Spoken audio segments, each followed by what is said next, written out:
That's a pretty cool idea to go for something like a silencer here. I wonder if that's on Cloud9's mind. I do worry that outside of his big ultimate, you're working between that long cooldown, and you know, if it doesn't seem to work out with that one big ult, then you have a Union Gaming squad who's pressuring your towers, and silencer can't really do a whole lot about that. You know, not really big on clearing out creep waves. But yeah, if they feel confident enough, they have certainly a huge team fight to back it up. Darkseer, Earthshaker, could always go for a reliable Rubik as well. Yes, that's actually a good... I kind of like the Rubik now that you bring it up. It just gives you that reliable instant lockdown as well. And maybe you can steal a grave. That would be swell. It kind of depends if they feel like they need more team fight. And they will go something more team fight centric. Ancient Apparition comes out. So I like it because, you know, obviously the common counters, you get to nerf down the pesky heal from Dazzle and Dragon Knight's passive, and very good against the push. It's pretty obvious that this is the kind of team that will probably bring themselves together, which only makes an Ice Blast that much easier.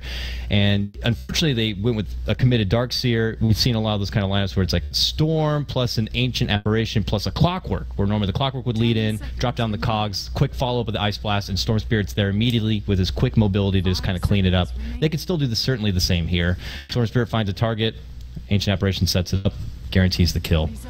So a little bit of everything here happening for Cloud9. They have great team fight, great picking, great mobility, and then that insurance policy of a late game AM. Yeah. And for Union now, last pick almost needs to be that kind of utility offlane type hero. Spirit Breaker taken out, same for the Clockwork, so Tusk banned as well. There are fewer of the mainstream options available, and dealing with an anti-mage here, not going to be easy for kind of what's there. Dying, I think, is just... doesn't really quite cut it with the way they played it last game, especially in the offlane. Just the hero turned to food. The Tombstone just ended up feeding more gold than it really achieved much, so... They like what they saw with the... like Master 2. Why don't we apply it here? But this is his standard offlane position. Actually, I don't even know if I would call it standard. I mean, Beastmaster has been just as fruitful mid lane as of recent as he has been in the off lane, but it's not too bad. On the Radiant side, you have decently close access to the Ancient camp if you do need to stack there. The nicest thing is that you have that bigger camp right by the lane that he could just easily axe to pull into the lane. So it is pressure on Cloud9 supports, making sure they keep that in check. Don't allow the Beastmaster to easily get those pulls and bring the creep equilibrium closer to his tower. Yeah, I quite like the pick, and again, more lockdown to kind of keep the AM, the Storm in place. These are the kind of picks they really needed to do with this. And we asked the question, who's playing what role? It looks like Mike will be on the Darks, and MSS will swap over towards mid. He's picked up Storm Spirit, so MSS, I think it was the old / Team Dog where he played mid. He played a lot of Dragon Knight. I think he played quite a bit of Storm back then, so he's probably more suited towards the mid lane than your standard Ix Mike there, I guess. Yeah, he's just like one of those players, one of those kids. He's been around the Dota block, and he has put on every kind of uniform you ask for in each kind of position, so he's not afraid to just take off the offlane uniform and throw on his mid lane hat if necessary. So I'm curious to see how they'll be pulling that out. It's probably something the team itself hasn't really practiced in their scrim play. It's obviously a unfortunate situation that Brax is unable to attend game number 2, but with Mike in, they have a full roster, and we'll proceed here. So let's get started for game 2 here of this best of 3. And you got to remember, for the Nanyang NA qualifier, there is no lower bracket. This is a single elimination. If Union Gaming are to lose this game, they will be out of the Nanyang running. There's a lower bracket. There is a lower bracket? Yeah, with BO1s though. Oh. Yeah. We got some BO1 action happening. I think it's the low. We're going to go through a couple low bracket games over the next few days. So. Oh, okay. I might have just missed it on the schedule here as things go forward. My bad. Okay. So, hey, look at that. Each team gets a second chance. That means we get to witness the Void Boys once more, and we also will get to see Root Gaming, another return from them. So, that's exciting. More clowny games. 1437, leaving the Observerwood kill for the AM. What a nice guy. Extra and gold. the Hawk money. Easy 80 gold at the start. He's got right 2 there CS. He's so far ahead. The GPM is just out of control here for Ritsu. If only he got the bounty rune, but MSS will claim that one. He claims that one. That means that fire on the Dragon Knight's going to grab the bottom one. He takes that back to the mid lane. We already acknowledged a bit the mid lane matchup here on what's going to be traded between the Storm Spirit and the Dragon Knight. I think it's more pressure on the side of Union Gaming to keep MSS in check and maybe try to get that glorious pick off before he reaches that magical level 6. The main issue here is that you won't have the DK level 6 with the range form, because MSS is likely to get more XP out of this lane, so The Dazzle just leeching, but I guess just secures a slightly better start for Fire, although already MSS King denies against the dual lane. Yeah, it guarantees the quick bottle here on Dragon Knight, which is already being ferried out for him. So he's in a good spot. We look at the top lane here. Your Beastmaster really trying to utilize that nice little early buff of having double boars, and he'll be able to just snap some quick CS. Yeah. Thieban can zone him back a bit, certainly with the help of Chilling Touch, which he has not leveled up anything yet, mind you. But him alone, it's not going to be enough. Beastmaster is more than happy to kind of take on Curious Knight mid.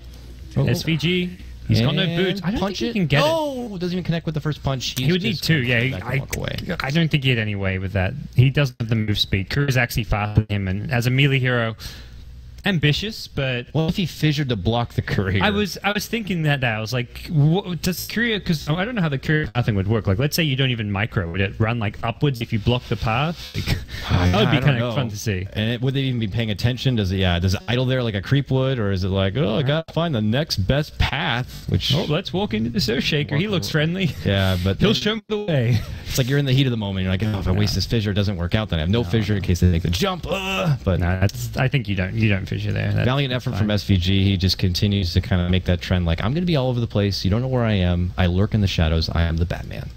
And asking for a remake. Maybe Brax has returned. I'm not too sure, but currently it's Thieban who has lagged out from the game. We were spoiled, gods. We were spoiled by TI and by ESL and all these huge events. Now we're right back to DDoS Central. To DDoS 2. I mean, remake favors Union. This start is absolutely fantastic for C9. MSS has not missed a creep in the mid lane. He's about to get 8 for 8. I mean, the Dazzle has done nothing by his presence in the mid lane. Anti-Mage got the 2 extra last hits on the Observer Ward as well as the Hawk, so honestly, if you're Union, I think a remake favors you right now. So we'll see, though.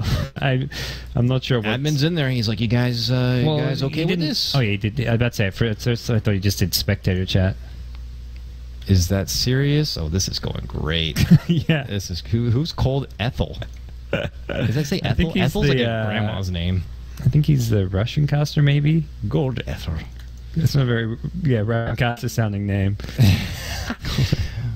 Let's see what's going on elsewhere. It's our boy Mikey here. He is level 2. He's got his Surge. He's got his Iron Shell. He's going to do his thing. Go for a Soul Ring. Farm it up. No big deal. It's kind of hard to get in lane. Skywrath is, you get in lane with Skywrath. You're like, I hate this guy so much. I mean, look at MSS. Like, he has the easy lane against the Morphling. He's like, oh, I'll take the Darkseid. Now he's got a Skyjar. He's like, okay, I'm going mid now. Like, great mix here. Consult lane. Classic. It wouldn't be a game, though, with a classic matchup like this in Mike. Yeah. What's happening here? Communication is ended. Is that serious? Do not troll me. I don't know if the admin's one to troll. I don't know how dank the Nanyang squad is. Well, that's pretty. I mean, admin needs to make a call, man. That's per usual. So the calls from the players. We're just the casters here, I'm sitting in my booth. Yeah. I'm just waiting out now. I've seen Toby tweeting all weekend long #JustCaster, and that's us today. Yep. Well, that's us most days. Looking for the load here. They can always get Loom done. He's their coach. He is a poor player. Yep. Could sub in.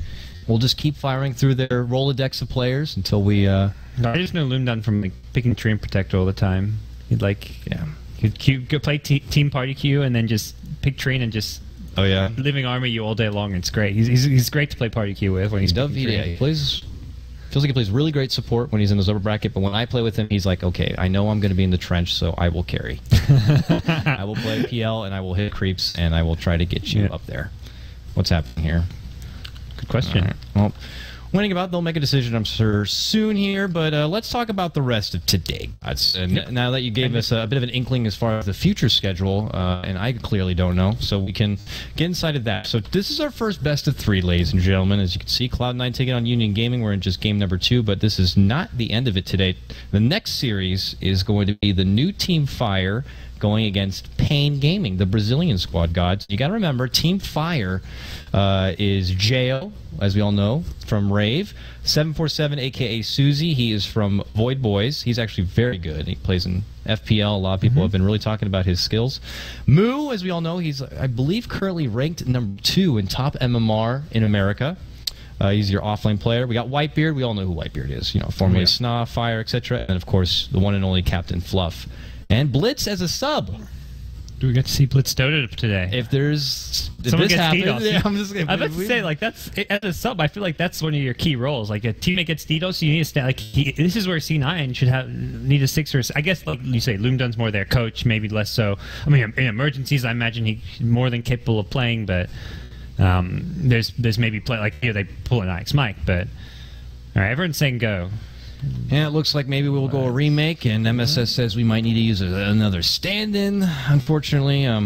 For the matchup later, Fire, they're going against Pain Gaming. For anyone who's been around watching the NA Dota for quite a while, Pain Gaming, some of these players formerly from CNB Esports, which they were made from the old Swag Tiger squad. Swag Tiger, they kind of made a name for themselves in their MLG Columbus run. Kind of the same sense how, what was it, Swag Boys? No, what was it? What was the other Swag team? With Rio Boris and Pretty Boy Swag. Pretty Boy Swag. Yeah.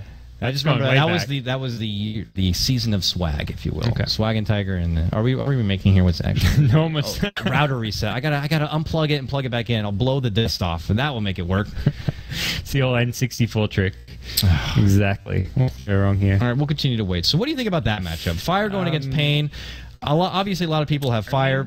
I rate Pain quite highly. I feel like that's, to me, I would almost say 50-50. I think Pain a bit more stable. They're not quite as much a new team. I think they're a bit more underrated, but like these players, C4T, Tavo, 40R, these guys have been like together and playing in this squad for some time, and they've always had at least like consistent results. So we see a lot of these Southern American teams, and we always see like sparks. It's like nice sparks of talent, and where they just really showcase their skill, and you're like, oh my goodness, they can actually really take it far. But somehow, some way, it always ends up being, the not today is like the one prime team, and then you have your Isurus, you have your Pain, you have your Union Gamings, you have your Team Unknowns, and they're all just still trying to make a name for themselves. Yeah. But overall, and I was talking about this with Merlini a bit, NA Dota as a whole, it's just starting to thrive a bit. It's becoming more stable. Yeah, people are like, if we actually buckle up and take this serious and throw a team together and drill it, we could be the next EG/Cloud9. Now there's majors, so like every single, there's always going to be. Like this, if you're the second best team in America, you're going to a lot of big events and potentially winning a lot of prize money. In the past, that was complexity at TI. Yeah, in the past, being the second best team in America didn't really get you much. But now with majors, it's completely changed, and everyone's like, oh, having a stable, consistent roster and like having an NA scene is really good for us right now. You put together a couple of best of threes, and suddenly you're in the money, and that's 5-digit money, surprisingly. So, no surprise about that. But look at this, folks. We have Dota again. Back underway. Looks like Theban has made his return after dusting off the old router, and he'll be in action here. No blood has been drawn yet from where we left off. We're only reaching the 2-minute mark. Just a simple laning setup here. Beastmaster, only 1 CS right now. But look how much Ritsu's already gotten. 11 and 4 at only 2 minutes in. Pretty perfect CS with that Crow and Ward on top. Yeah, and Gyro slightly behind. Always kind of the case against the Darkseer. And actually he's gone for home mental build here, so something a bit different here, more designed to kind of zone out the offlane Darkseer. That is going to be very annoying. Yeah. It means Darkseer getting a few CS here and there, hits 4 CS, probably won't get much more XP than he has right now with the level 3, so Gyrocopter can kind of stay on top of this lane. Although with Boots, he doesn't really have great sustain for this lane. He's going to run out of mana very quickly. Well, he's only really got one more homing up his arsenal before he's got to get some mana regen out here. So Mike actually may be able to kind of come up on this lane if Gyro chews through all his mana. Or Hockey can always share clarity. Sharing is caring after all, but they're going to make the move on the mic here. Here they go. They got a haste on LN. There should be enough. Easy rocket follow-up, and that is your kill. Certainly helps to have that bit of magic amplification from the Ancient Seal, but Hockey is going to be one picking up your first blood. It's Union Gaming who do strike first, and of all people, it's on Mike. No comment? No. It's okay. Mike's one of the people who gets so much crap from the community for like his play, but he's actually damn solid offlane. He really is. I always like when we're at big events like Starlight and stuff. I'm like, don't sleep on Mike. You want to make sure, and he was worthy of a first band bat rider during that run and everything. When he was Fire, it was during Starladder season 12, whatever, when we went to Kiev, or season 11, I can't remember what number, they did so many, but when Fire went to Kiev, like, they played some good Dota. They were very competitive with the Empire and VP that were kind of the CIS powerhouses back then, so I just like to give him crap because he gives me crap every day. Fair enough. Oh, he's going to try to sidestep around Hockey. He will make it back to the lane here, pushing toward his level 4, which actually isn't that bad. I mean, yes, he died, but you look at the Beastmaster here, and he's still level 2.5, and he's going to be working with the stacks here. It looked like they might have been pinged out. To the top room we go. Both teams going to contest this one, but looks like it'll be MSS who comes out on top. Yep. Easy grab for him, heads back, but SVG is there to help secure it for him, and now SVG, look at this, he might be warding into the Ancients here. Yep, very nicely done. That's going to block the remaining stacks and, well, help them keep tabs as far as where this Beastmaster is going and what he's up to. Yeah, so SVG a little less active this game, but he's now making a move towards mid. Gets the stun onto fire. It's not going to be enough to block it out, and with Ellen there, they certainly will not be getting that DK down, but again, they're adding a bit of harassment, and hey, Mike, what are you doing here? He's going to be crossing from the bottom lane and looks like heading all the way up into the jungle, possibly, to find some farm. Yeah, it's a good move all in all, though. Puts a bit of pressure on fire. He's bottle chrome, so he doesn't have much HP regen on him. He maybe misses some last hits under the tower now, and MSS with a regen rune, so this is just kind of just play money that he's working with here. The HP and mana that he uses to go in for that harass doesn't really matter when you're sitting on the regen. I feel like they might be trying to bait out their DK. Hockey is waiting right behind the trees, and they have Dazzle ready to go. And they know MSS is going to play cocky because he's got that regen, so if he gets a bit too aggressive and you catch him out with a concussive shot or something, suddenly you may be looking at a kill before he can pop the regen. Will he take the bait, though? He's just going to step back for now and hide under his tower. And how long do these supports want to wait behind this DK? They've got vision now. They want to really cancel the regen, but they won't get a chance. Oh, he pops it as he hits 6. Okay, MSS. he's holding it. He's bouncing back and forth here. Still making it work. Does he make a commit to go into fire? Will he hit him once? And he's just going to be dancing around. We can watch the dance. Yeah, more fancy footwork here coming out from MSS, but there is not going to be a follow-through. He's playing very cautious. I think he knows he hasn't seen the supports in forever, so... Yeah, they've been missing. Plus, they have this very deep ward here still, which was not dewarded, so they can see the rotations coming through in case Hockey does leave the lane. It actually expires right at that moment as he's making the pull, but it just gives him that extra bit of intel, and now it's going to be SVG who takes over the bottom lane, so he'll get some time to solo farm up. Goes for the 1-1-1 now, and he's in a good spot. So they're just kind of trading farm all over the places here. Mike is getting very close to his soul ring as he just works through the jungle, but overall just continues to be a bit of a standstill before they can follow up. And we know Ritsu, he's just going to play the same game probably what we saw the last time, except this time no ring of regen, so possibly no build-up into Vlad's necessary. And this time Union Gaming have better options at dealing with an anti-mage. You've got catch potential, you've got a Beastmaster Roar, you've got Skyra Silence before AM farms up a Manta Star, and you've got DK with an insta-stun in the Dragon Tail. So likely we'll see either the Shadow Blade or the Blink Dagger come out from Dragonite, one of these 2 initiation items, and that just means that AM won't just be able to split push to victory this game. Like last game, once AM had a good start and got Battle Fury Vlads, it was an unlosable game for a properly played anti-mage. At that point, unless Ritsu just threw the game, it was never going to be lost. But this time around, if Union play smart and make some good ganks, they can actually pick him off and counter him. For the story of offlaners, it continues to be a bit of a struggle here for your Beastmaster. Continues to get pelted, has no mana, it takes the long walk of shame all the way back to the base. We'll probably have to spend the 100 gold to TP back once more, and then you compare that to Mike, who was killed, but look at this, he's level 5. He just made an additional stack, and is actually going to be handing the stack off now to MSS. This is big farm for him. He already has 1k gold. Gods, what do you wager? Is it a straight to Bloodstone kind of a game? He doesn't have a soul ring, so maybe he goes for the Orchid. Oh. Yeah, careful, buddy. Yeah. Normally when you get the soul, like regardless of which item you're going for, you normally see the soul ring come out, so I wouldn't be surprised if they pick that up. And he's probably going to go back to base, pick up Tread. I don't think he has money for Treads and soul ring here, but I think soul ring is just core on Storm, regardless of whether you're going Orchid or Bloodstone first. Ideally now, we see our FFS Gyrocopter at level 7, near level 8.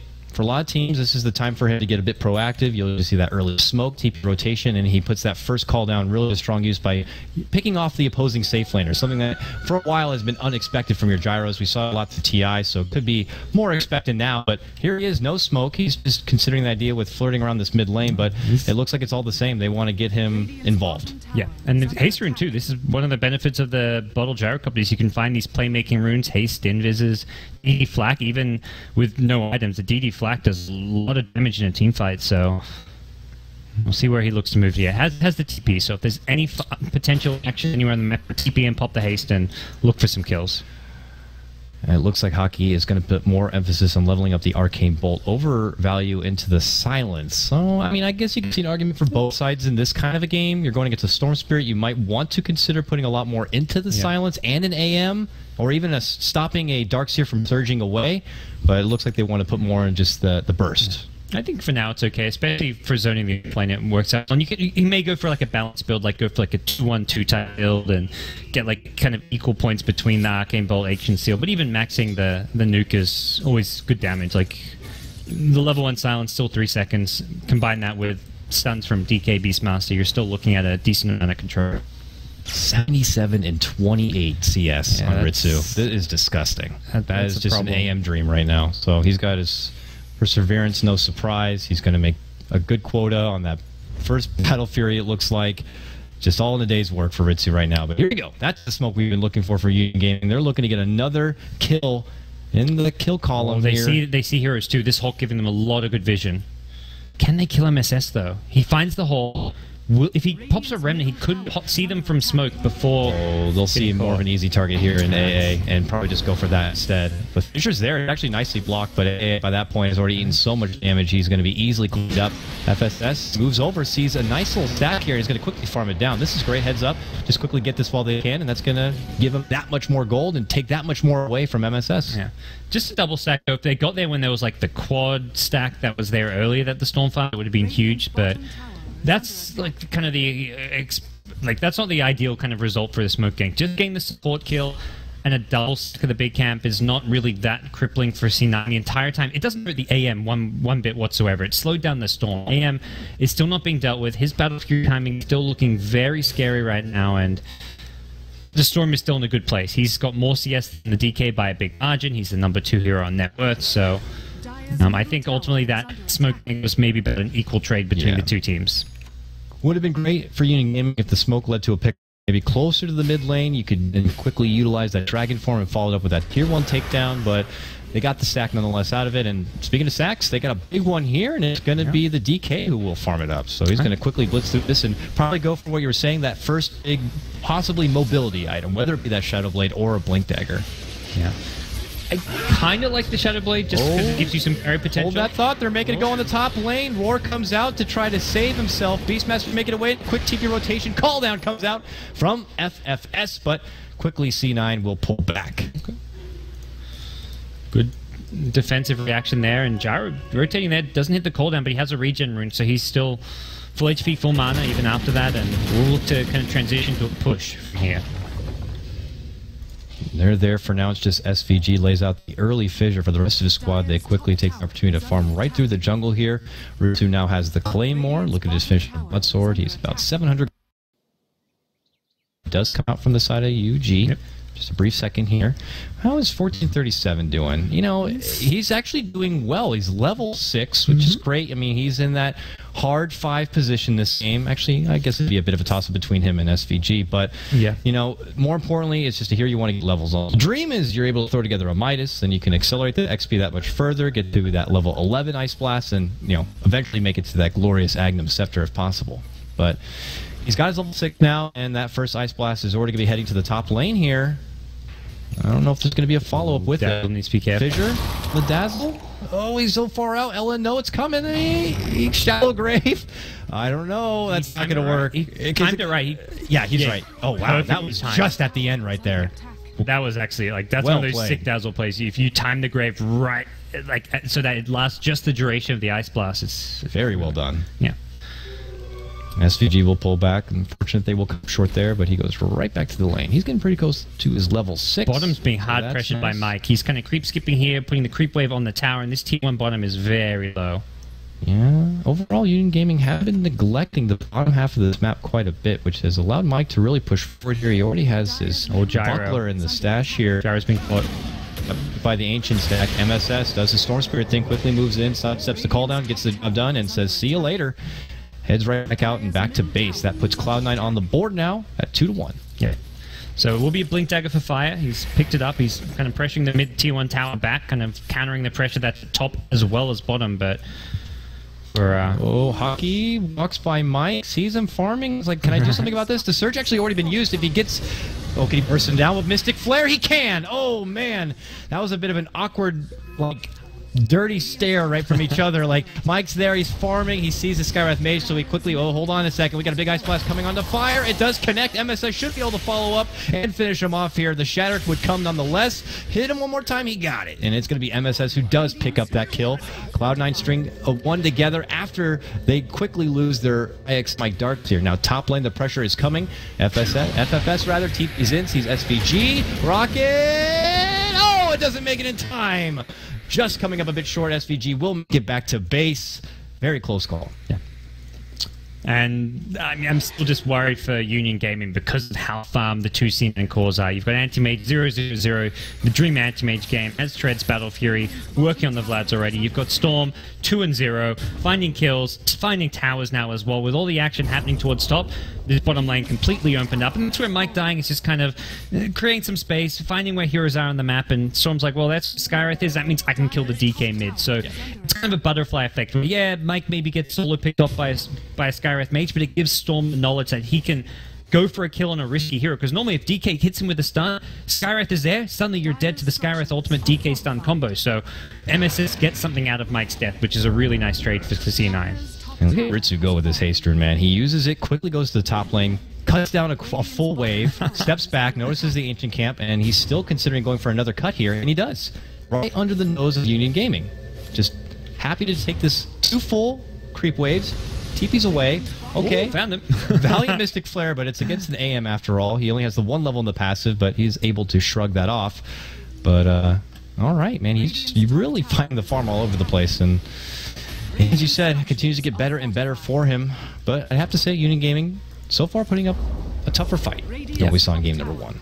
And we've got a lineup which is good at taking objectives here. The DK going to go back for drums after the blink, so focusing much more on whatever we can buy now to take fights. And looks like Beastmaster may be looking for a secondary blink dagger for the team as well, holding up to 1,800 gold here. So they're going to have double blink initiators, some good firepower and damage coming out from the Skywrath Mage gyrocopters. So they've got a nice lineup just for taking fights anywhere on the map. The main issue is going to come from as soon as if they try and 5-man and push towers and force it, C9 will just split push with AM and Storm. They have 2 heroes who can split push the 2 lanes that are not being pressured by Union Gaming. So ultimately C9 will get more out of the map if they go for just 5-man pushes. They've got to do what they've just done now, which is go for smoke ganks, pickoffs rather than just pushing. Here they go. Smoked up. They got the bird out in front. They're hoping to find a sweet treat. At the top of the hills, MSS. He's going to see it and get... Oh, he can't make it out. Nice war connection going to be coming up from your Beastmaster. A follow-up Dragon Tail just for security, and they're going to get the kill. Hockey going to pick up that one. MSS...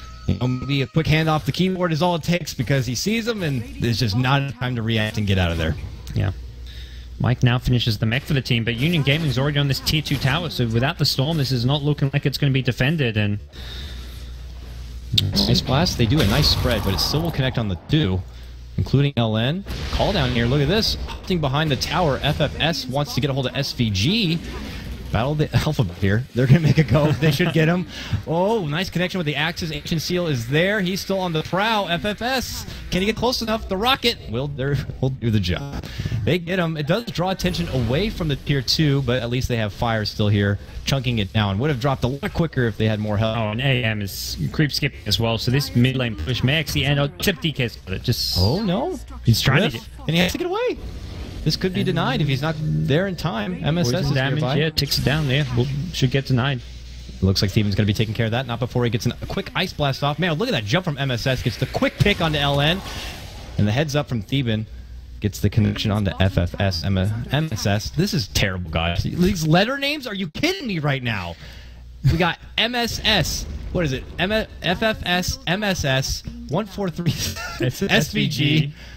I keep trying to say SFG now. G2A, C9.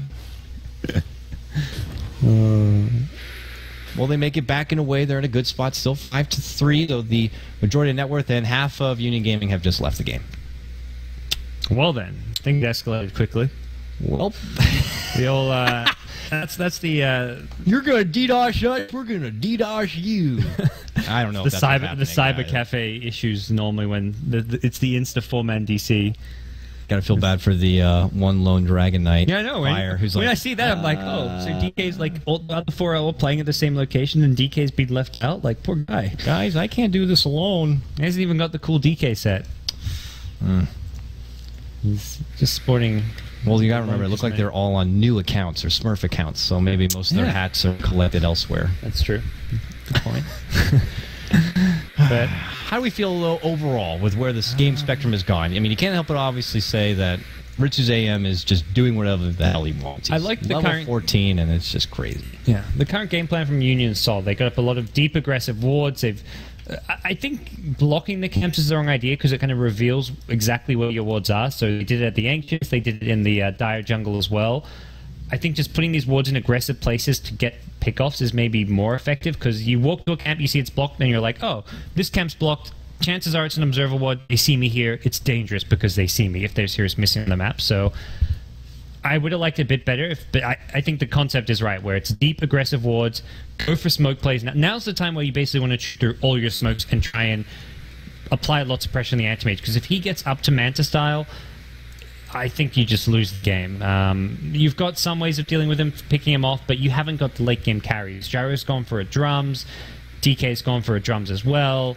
Your late game isn't looking that scary if you're Union because of the way they're playing. They're not stacking their ancient... Well, they've got a double, triple stack here, it looks like, but it's nothing compared to what C9 are doing with their jungle and farming efficiency. Looks like Theban is going to get a quick D-ward here. He thought he unblocked it, but not the case. There's still a sentry there. Yeah, he dropped... Yeah, okay, well, we'll have to make do with it. Nice, just out of range there. I don't know if that was Union Gaming's intention, but if it was, prop to that.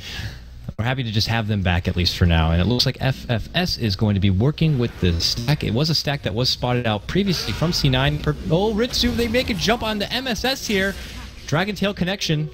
And even a Primal Roar are going to be used, and MSS just easily jumps away. They clearly don't have the burst. The Hockey Mythic Flare, unfortunately, not there in time with a silence either. Not going to be easy. Yeah, Hockey's the one they need there. And Hockey actually going for a mech. This is a team that really will be looking to take fights and play aggressive with this build coming out from the Skywrath, but very much feel like C9's response to this is just going to be split push, and we're already seeing it now. You've Darkseer even just split pushing the bottom lane, gets a tier 2 tower. It's C9 just matching Union tower for tower for the most part, and as far as farm goes, they are surpassing Union Gaming. I just don't see them able to stop this Ritsu AM at any point. Yeah. Like, he finds it. He finds the Ancients too. Yeah, he went back in for it. There's a quick jump in Dragon Tail. I may have caster cursed Ritsu here if not careful. Oh, Hockey again, not going to be able to make it, but he actually makes a convenient jump onto LN, who's like, oh god! Quick self-shallow grave, and Ritsu is out of there. It's just a slippery little bugger. Unfortunately, it just seems like, Hockey, he's got to be Velcroed to some of these cores, unfortunately. And, you can't really blame him. It's quite easy for someone like this Dragon Knight to make that quick blink jump, or even the Beastmaster. And unfortunately, Skywrath Mage doesn't have that kind of utility to be able to quickly be mobile into the fight. But it's just, unfortunately, multiple times where they're just coming up a bit short. Yeah.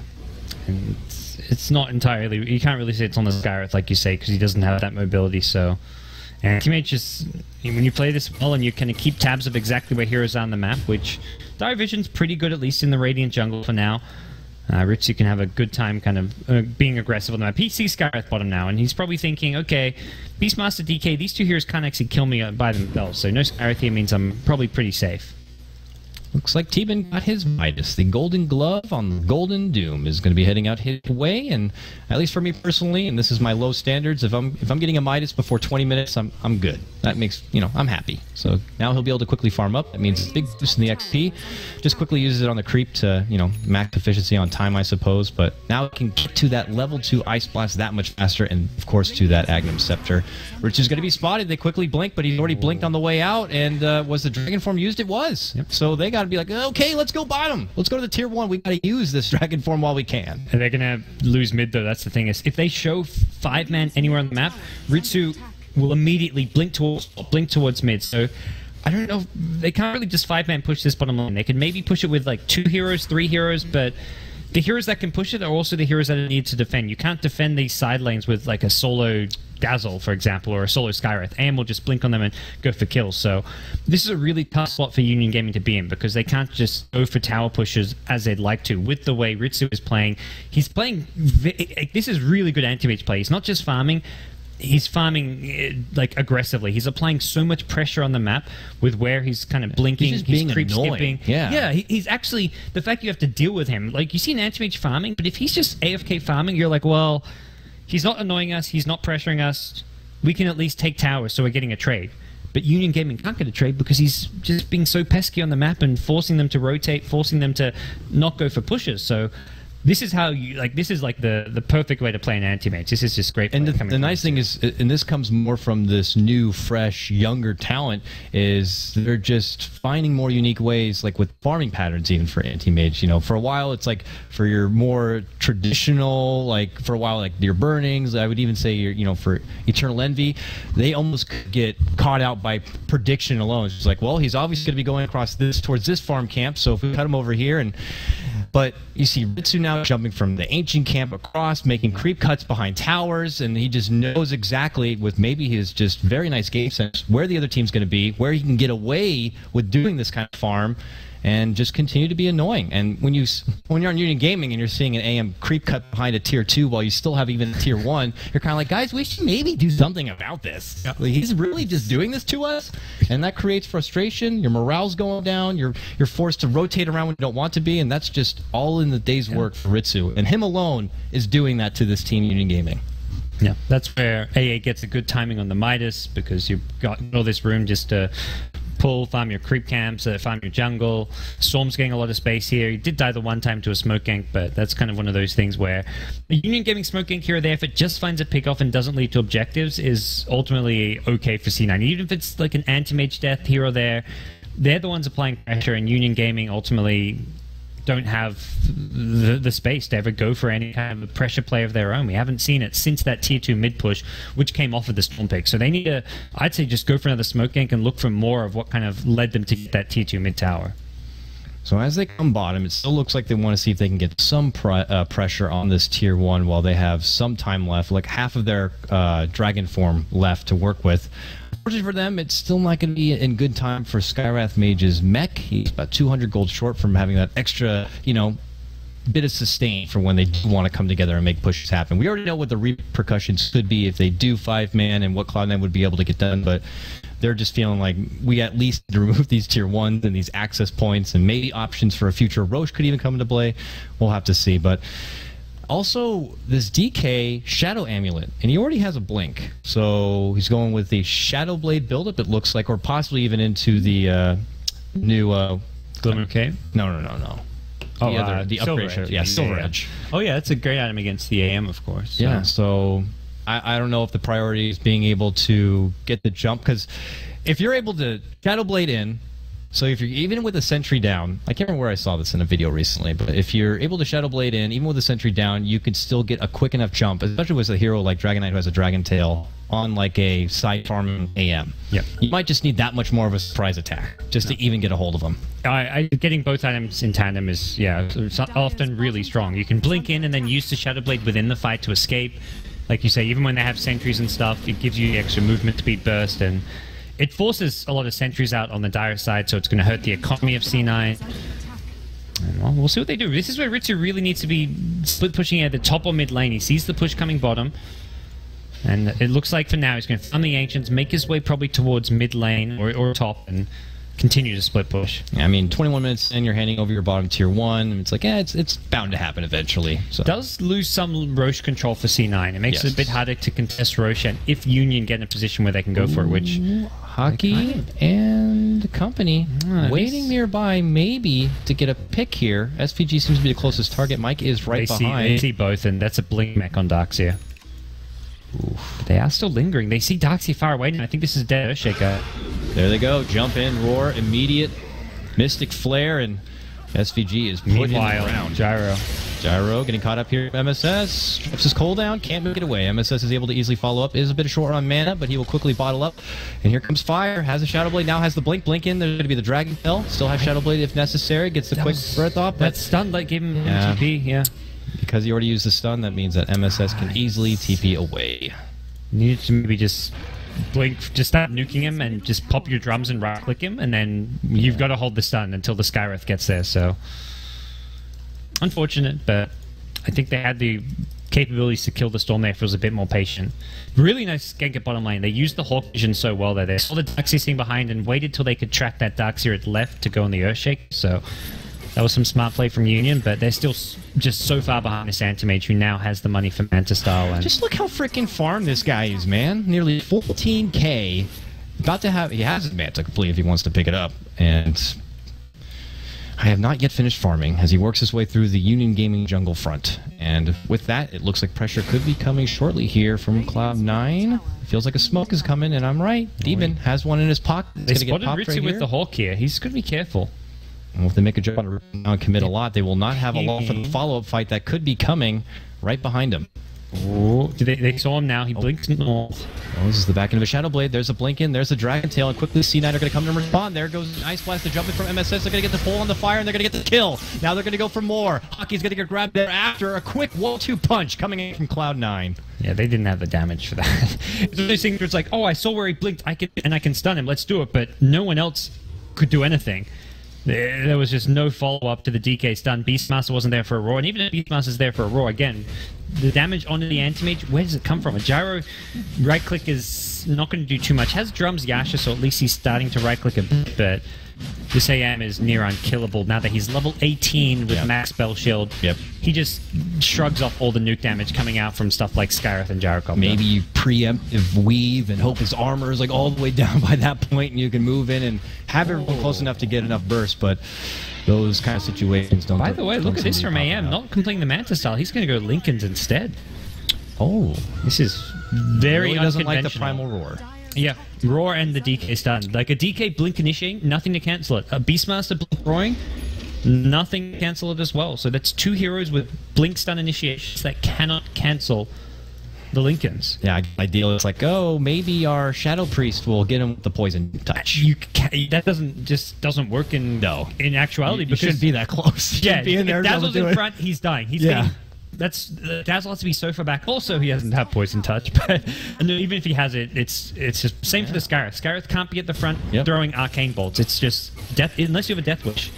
I mean, Missile also does not proc Lincolns until it hits. Oh, MSS has found a sweet little treat. Little N is going to get a quick and easy pick. LN's like, well, there's a ward here, that's for sure, and there certainly is right in the middle of the lane. MSS sees the opportunity, calculates the mana jump, and gets the job done.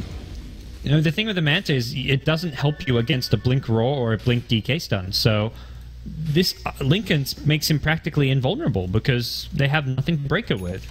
At least nothing practical to break it with. Unless they're going to throw DK stun and Roar and use one to break Lincoln's and the other to stun him right after.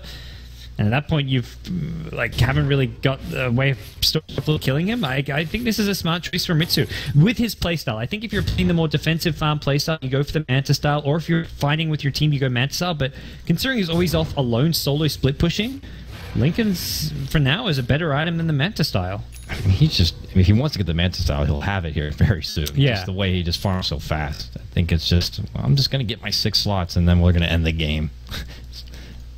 While MSS is already getting ready to go on his own tangent at this point, the mid-game. He's happy to build up the charges here on his Bloodstone. Already up to 13 now, has the gem on hand. And was that a taken gem? It certainly... No, it was just handed over from Demon. So he's going to go on a quick dewarding spree, as you see here at the top lane. Putting Union Gaming now in the dark, in a very uncomfortable spot. There's only going to be so many places now they can reach out and find bit to farm, and those few places are certainly not going to be going to the supports, who could end up being starved. Yeah, so I mean, C9 not in a big rush by any means. They've got Aegis though, so I think they probably feel like they're in the favorable position to take any kind of a fight they want. They smoke up, they head towards bottom. Outside of Ritsu, who's like, I'm going to blink towards mid and top. Like, I'm just going to go do my own thing. And oh, MSS, here he comes. Ice Blast will hit, and that means the pull's going to be there shortly after with the Orchid, and he got the Grave. That's going to be a save. Here comes the follow-up Dragon Tail. MSS in a little bit of trouble here. Here comes help in the form of Peeban, SVG, and company. They're going to quickly run on in. They're going to get the blink and catch with the fissure. Fire will go down. Makes it 2 all day for Cloud9. The rest of Union Gaming, oh my god, get back in the base. It's not safe here. MSS is going to make the committed jump, and now Ritsu shows up, gets off the Mana Void, and eventually will chomp him on down. Beastmaster seems to be next. 4 down all day. Only a lone Dazzle here surviving, and unfortunately he's going to have to just watch his base begin to crumble right before him, because that's a tier 3 and probably the racks to follow, because we have 30 seconds before anyone from Union Gaming is going to show up. We might even see the Tau get thrown in here soon. Yeah. Another just flawless anti-mage performance from Ritsu. Not a single death to his name, and I mean, across the board, it was a good showing from C9. Even with the stand-in, it didn't really seem to affect him at all. MSS felt very comfortable in the mid lane, and well, he's not done. He's diving the well. He's going for more kills. So his Storm Spirit is... yeah, he's just killing people. Nothing really to see there. Just, you know, finally that Dazzle just... Please, let's not show the viewers. This is not friendly stuff. Yeah, we got to keep this PG over here. So... really, Cloud9, though, I gotta say, and maybe this is credit, maybe Rude Gaming are a better team, but the performance here from Cloud9 has been a lot more convincing than Digital Chaos had yesterday. It's one of those things where I feel like that title of second best in NA is going to be tightly contested between a few teams. And yes. C9 is definitely one of them. Digital Chaos is definitely up there. There's teams like a new Mason stack as well. Mason stack, yes. And you've got, of course, Fire. The old Fire. And I would say the old Not Today boys who are now Sector V. Those guys are always up there. They've made it to the last 2 summits, so it's not a team you can ever count out. So yeah, their games were a bit clowny yesterday, but of course there was stand-in. You'd hope that with a big qualifier like this, a lot of money. You got to remember, it's a $200,000 prize pool, not including the percentage share from the crowdfunding. It's a lot of money, so these qualifiers are no joke. There's only 1 spot for it. You make your way through, what, 3 best of 3s or so, and you are almost guaranteed a spot at the LAN. Almost looks like a paradise in itself. They won't end up like one. We don't. Whatever you do not promote your lands as a paradise anymore. That will, you know, you'd think promoting an event you're running as a paradise would be a good thing, but that word has been ruined for the esports community. Okay, here we go. Union Gaming, persistent. They want to hold on. They want to see if they can find any sort of cheeky jump play here. A quick fight in their honor. Like a 4-0 stomp or something could certainly boost their network, but oh my god, they're going to need a lot of boosting. It's 25k right now for Cloud9, 30k of XP. I think it's just really C9 waiting to just kind of put a lid on it. Yeah, Storm has 2 lives, pretty much an instant respawn if he wants to, with 19 Bloodstone charges. And again, C9 not in any rush right now. They might even wait for the next Roshan before they go high ground. This is just discipline. A lot of teams in this position would start just going for solo plays, dive the high ground without an Aegis, potentially put themselves in position where they could give up those kills you were talking about to go Union's way. So they're just going to play it slow. And I mean, this is where 1437 as a veteran captain and just a very serious personality to have on your team in a good sense. He's going to keep everyone disciplined and playing properly, even against a I would say pretty obvious weaker team where you're 30k gold ahead. He's like, nope, let's treat this like we're versing a tier 1 Get that team. stand in. Oh, Mike, quick blink away. Still gets caught with a Dragon Tail, but it's a bit from home. Oh, that can't even get the Primal Roar off. There's a nice fissure from SVG. A follow-up Echo, and oh my god. That is heart-wrenching right there. Union Gaming smoke out through the mid lane. They're like, there he is. IX Mike, we're going to get this guy. Jump in. He just slips right out and right towards his family, and they just murderify him. Oh, man. When you can't kill IX Mike, it might be time to tap out. Well, that's all it took. The straw that broke the camel's back for Cloud9 to just go, okay, let's finish it off. Yep. Jump right down mid lane, clear out the next set of racks. 1 remain here, and Union Gaming are wondering what the hell actually happened. Good game, well played will be called, and that means Cloud9 will sweep this series 2-0 and move on to the next round to await the winner of our next upcoming series, which is going to be Team Fire going against Pain Gaming. Very straightforward 2-0 victory for C9. I think this is a big confidence boost. They'll also probably say, well, we didn't have the stiffest opposition. We're going to have much tougher teams moving forward. Also, I like that they just go back to the exact same draft in game 2 because it gives less footage to the other teams in this qualifier to kind of play off. So if it's like if you see one draft, okay, they play this anti-mage Darkseer with the Darkseer Shaker opener, and then they go something else in game 2. You're like, okay, well now we know 2 of their strats. Right now, teams are like, well, they like anti-mage. That's what you're getting from watching this series here. So it's just the same thing and rinse repeat. I think they'll have other strats up their sleeves. Is 1437 for the